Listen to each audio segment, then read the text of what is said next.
오늘도 해바라기 사연방에 와주셔서 감사합니다. 사연 읽기 전에 구독과 좋아요 부탁드립니다. 안녕하세요. 저는 가정환경으로 인해 파혼을 겪은 20대 여자입니다. 친구한테 말하기도 속상해서 혼자 끙끙 앓다가 여기에 글을 올려봅니다. 저는 아버지가 바람이 나서 어머니 혼자 저를 키우셨어요.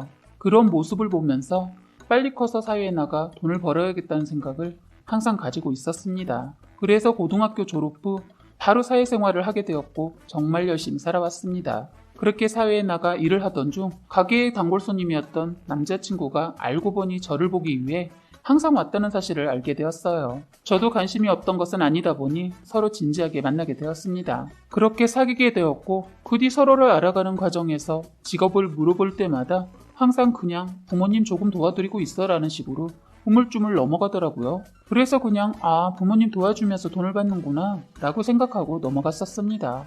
그러고서는 연애를 한 지 1년이 조금 지났을 때 결혼 준비를 하게 되었습니다.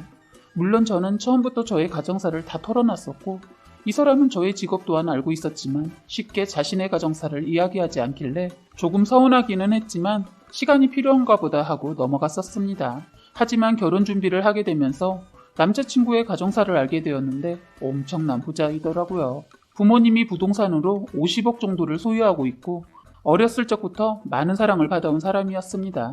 그걸 들으면서 나랑은 정말 정반대의 삶을 살아온 사람이라는 걸 느끼긴 했지만 제가 지금까지 만나온 남자친구의 행실과 인성은 무엇보다도 저와 잘 맞는 사람이었기에 이런 배경들은 별 문제가 없는 줄 알았습니다.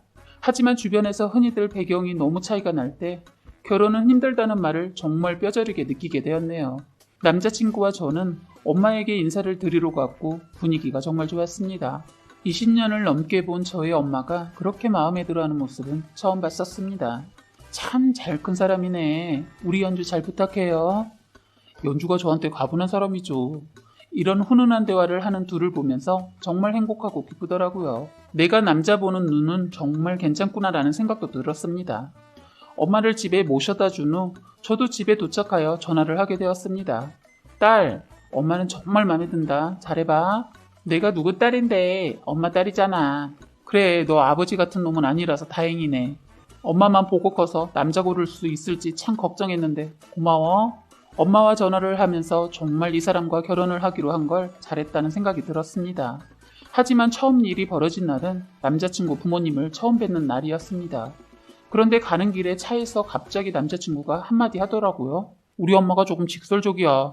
원래 좀 그런 성향이신 거니까 너무 상처받지 마. 에이, 괜찮아. 나 그런 거에 상처 안 받아. 하고 넘어갔습니다. 집을 갔는데 정말 좋기는 좋더라고요. 우선 들어가서 남자친구 부모님과 같이 식사 시간을 가지게 되었습니다. 식사를 하면서 대화를 하는데 제가 예상했던 질문과는 전혀 다른 이야기를 꺼내시더라고요. 연주 씨는 아버지가 바람이 났다며? 이렇게 물어보는 어머니의 말에 정말 당황했지만 사실이기 때문에 그냥 맞다고 대답했습니다. 그랬더니 황당한 답변이 들려오는 겁니다. 바람은 유전이라던데? 라고 하시길래 첫 만남이기도 하고 많이 들리는 속설이기 때문에 웃어 넘겼었네요. 이 말씀 이후로는 분위기도 좋고 나쁘지 않았습니다. 그렇게 남자친구 부모님에게 인사를 드린 뒤 집을 가기 위해 남자친구 차를 타게 되었습니다. 그런데 남자친구가 먼저 얘기를 꺼내더라고요. 아까 조금 불편했지? 미안. 아니야, 사람들이 그런 말 많이 하잖아. 고마워. 내가 엄마한테 한마디 해놓을게. 이렇게 분위기가 잘 풀리게 되었고 또다시 이런 상황이 벌어지지 않을 줄 알았습니다. 그런데 사람이 쉽게 변하지는 않더라고요. 그렇게 상견례 날짜가 다가오게 되었습니다. 남자친구 집이 사는 만큼 정말 비싼 한정식 집을 예약했더라고요. 우리 엄마 살면서 그렇게 좋은 것까지 제가 데려가 본 적이 없어서 엄마가 되게 설레하셨습니다. 내가 가도 될 곳인지 모르겠다고 하는 저희 엄마를 보면서 눈물이 찔끔했습니다. 이렇게 좋아하시는데 결혼하기 전에 많이 다녀야겠다는 생각이 들더라고요. 그렇게 엄마와 저는 상견례 장소에 도착했고 남자친구 부모님도 앉아 계시더라고요.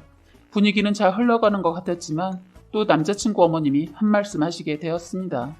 혼자서 아이들을 다 키우셨다면서요? 정말 대단하세요. 이렇게 말씀하시는 어머님을 보면서 남자친구가 잘 말해주었구나 하고 고맙기도 하고 저희 어머니에게 대단하다고 해주시는 어머님을 보면서 결혼 참 잘하는 것 같다는 생각을 잠깐 했습니다. 하지만 그 생각조차 후회하게 해주시더라고요. 네, 그래도 딸이 알아서 잘 커준 덕분이죠. 남편이 없어서 힘드셨겠어요. 그런데 왜 바람이 난 건지 살짝은 알 것 같긴 하네요. 호호.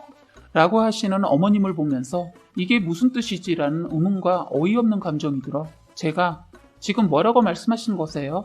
라고 했더니 하시는 말이 가관이었습니다. 어머 왜 그러니? 아니 그냥 내가 남자였어도 한눈 팔 것 같아서.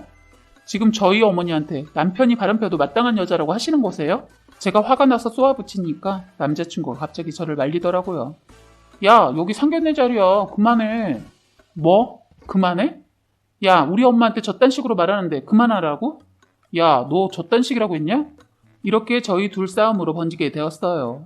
남자친구 어머님은 자기가 뭘 잘못했는지도 모른다는 표정을 하고 있었습니다. 제 옆에 있던 저희 엄마는 설레했던 표정은 모두 사라지고 미안한 표정이더라고요. 그 표정을 보는데 제 속에서 열불이 나고 너무 화가 나서 눈물이 다 나왔지만 꾹 참았습니다. 저에게 어느 누구보다 존경스러운 엄마를 무시하는 사람과 가족의 연을 맺고 싶지 않더라고요. 그래서 남자친구를 등지고 남자친구 어머니에게 할 말 다 했습니다. 저희 어머니는 정말 사랑했던 사람에게 배신당하고도 포기하지 않고 자식들을 책임진 대단한 분이세요. 어머님은 얼마나 대단하시길래 그딴 썩은 생각을 가지고 말씀하시는지 모르겠네요. 썩은 생각? 역시 없는 집에는 말부터가 라고 하는 어머니의 말씀을 끊고 제 이야기를 계속했습니다. 종호가 어머님이 조금 직설적이라고 했는데 그건 직설적인 게 아니라 경우가 없는 겁니다. 주변 사람들이 아무런 조언도 해주지 않는 것 같은데 주변 사람들 어머님을 정말 생각하는 사람들인지 한번 돌아볼 필요가 있으신 것 같네요. 어머머머 너가 내 주변 사람들을 어떻게 한다고 그러니? 너 선 넘는다? 네, 저 선 한번 넘고 할 말 다 하고 가야 할 것 같아서 그럽니다. 상대방하고 이야기할 때는 어떤 태도를 가지고 어떤 이야기를 해야 하는지 다시 배우셔야 할 것 같아요. 자신이 한 생각을 다 입으로 내뱉어버리는 건 초등학교 때 끝내는 거 아닌가요? 아니 요즘은 초등학생들도 그렇게 하지 않은 것 같네요. 결혼은 없던 걸로 하죠. 이렇게 말한 뒤 저희 어머니를 데리고 나왔습니다. 남자친구는 화가 났는지 화를 엄청나게 해대더라고요. 그러거나 말거나 택시를 타고 가는데 전화가 오더군요. 그래서 한번 받아줬습니다. 야, 너 지금 뭐 하는 거야? 진짜 결혼 안 할 거라고? 이렇게 끝이야? 그리고 우리 엄마한테 한 말은 좀 심한 거 아니냐? 너네 엄마가 내 엄마한테 한 말이 더 심하다는 생각은 안 하니? 사과가 아니라 따지는 너 모습을 보니까 지금까지 생각했던 너와 정말 다르다는 게 느껴진다. 결혼 안 하겠다고 한 내 말에 잠깐이라도 후회한 날 죽이고 싶을 정도로 이 선택이 나의 인생의 최고의 선택일 것 같다. 이제 연락하지 마. 하고 전화를 끊어버렸습니다. 처음에는 집착하고 가게에도 찾아오더니 제가 끝까지 같은 태도를 보이는 걸 보고는 남자친구도 포기하더라고요. 그렇게 헤어지게 되었습니다. 지금은 저에게 제일 소중한 저의 엄마를 데리고 좋은 곳에도 모시고 다니며 또 다른 행복을 느끼고 있습니다. 사실 엄마는 아직까지도 저에게 미안해하는 듯해서 너무 속상하지만 저는 지금 엄마와 함께하는 이 순간이 그 사람과 보낸 시간보다 더 소중한 시간입니다. 자신에게 가장 소중한 사람을 깎아내리는 사람과 결혼하는 행동은 모두 하지 않으셨으면 좋겠네요. 추가 후기 사연이 있어서 읽어드리겠습니다. 그렇게 쉽게 끝날 줄 알았던 이 사람의 어머님과의 저의 악연이 참 길게도 이어지더군요. 저희 엄마의 생신이 얼마 남지 않은 날이었습니다. 이번 생일 선물은 조금 돈을 보태서라도 비싼 것을 사드리고 싶어서 백화점에 가게 되었습니다. 쇼핑을 하던 중 다리도 아프고 힘들어서 백화점에 있는 카페에 들어가게 되었습니다. 그런데 글쎄 그 사람의 어머님이 친구분들로 보이는 사람들과 거기 계시더라고요. 저는 좋지도 않았던 인연 다시 얽히기 싫어 아는 척하지 않고 지나가는데 갑자기 절 부르는 겁니다. 아무래도 저를 친구들 앞에서 개망신을 주고 싶은 모습이었습니다. 어머 연주양 여기서 다 보네. 네 안녕하세요. 오랜만에 뵙네요. 그런데 연주양은 얼굴빛이 많이 안 좋아졌다. 우리 종호 같은 남자 놓치니 힘들긴 했나 보네. 잘 아시니 다행이네요. 종호처럼 좋은 사람 놓친 게 누구 때문인지. 종호와 저의 사이를 갈라놓은 당사자는 얼굴빛이 참 좋은 걸 봐서 종호가 힘들어해도 아무렇지 않은가 봐요. 안녕히 계세요. 저는 더 이상 드릴 말씀이 없네요. 다시는 아는 척하지 않으셨으면 합니다. 라고 하고서 나왔습니다.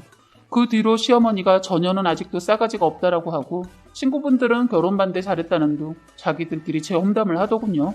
그래서 뒤로 돌아가 다시 그분들의 자리로 갔습니다. 역시 제가 생각했던 대로 어머님이나 주변 사람들이나 정말 끼리끼리 노네요.